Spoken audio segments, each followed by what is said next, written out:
Le carême. L'idée du carême est assez étrangère à la tradition protestante qui a pris ses distances par rapport à une pratique qui pouvait s'assimiler à une œuvre spirituelle.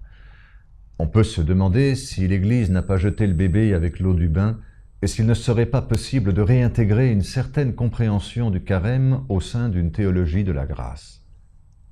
Plutôt que de prendre le carême pour une œuvre, nous pourrions le considérer comme une pédagogie afin d'intégrer ce scandale absolu, si contraire à notre compréhension naturelle qu'est la théologie de la croix. La lecture des évangiles révèle un phénomène étrange. Les disciples ont été incapables d'entendre ce que Jésus leur disait lorsqu'il parlait de la croix. Chaque fois qu'il a annoncé la passion, ils n'ont pas entendu ce qu'il disait. Après une de ces annonces, un verset de l'évangile de Luc déclare à propos des disciples: « Ils n'y comprirent rien, le sens de cette parole leur restait caché, ils ne savaient pas ce que cela voulait dire. » Nous aurions tort de considérer que nous sommes plus intelligents, ou plus avertis, ou meilleurs disciples que les apôtres eux-mêmes. S'ils ont montré tant de résistance à la perspective de la croix, nous devons avoir l'humilité de reconnaître que nous avons nos propres réticences.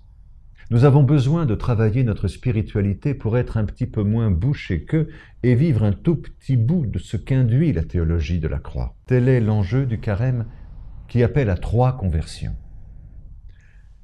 Une conversion de l'intelligence. Nous savons qu'il existe plusieurs formes d'intelligence. Nous pensons à l'intelligence rationnelle, mais il y a aussi une intelligence de la musique, une intelligence des relations, des langues étrangères et bien d'autres encore. À cette liste, la Bible ajoute l'intelligence de l'Évangile qui consiste à comprendre le monde comme le Christ le comprend, à voir le prochain comme il le voit. Cette intelligence n'est pas innée, nous avons besoin de la cultiver. Une conversion du regard.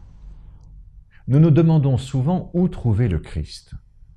Une parabole répond qu'il est présent dans le petit, celui qui a faim et soif, l'indigent, l'étranger, le malade et le prisonnier. Devant les misères de notre monde, nous avons tendance à détourner les yeux, car nous avons du mal à voir ce qui fait mal à voir. Le carême nous appelle à ouvrir notre regard. Une conversion de la pratique. Ces 2 premières conversions conduisent à la conversion de notre pratique. Dans son dernier repas avant d'être crucifié, Jésus a posé le signe de l'éthique chrétienne en lavant les pieds de ses disciples. Il a donné le sens de son geste en déclarant « Si je vous ai lavé les pieds, moi le Seigneur et le Maître, vous devez vous aussi vous laver les pieds les uns aux autres, car c'est un exemple que je vous ai donné.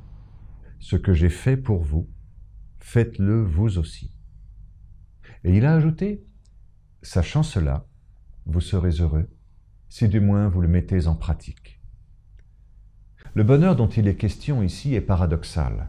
Ce n'est pas celui de notre monde.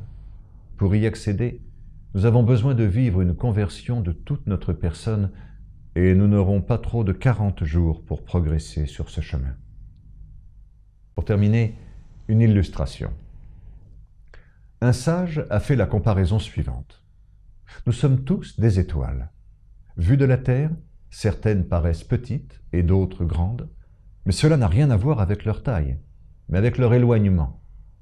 Les plus petites sont les plus éloignées alors qu'elles peuvent être les plus grandes. Ce qui est grand à nos yeux peut être petit en réalité et réciproquement. Le carême nous aide à laver nos yeux pour faire la distinction entre ce qui est vraiment grand et petit, ce qui est important et ce qui relève du dérisoire.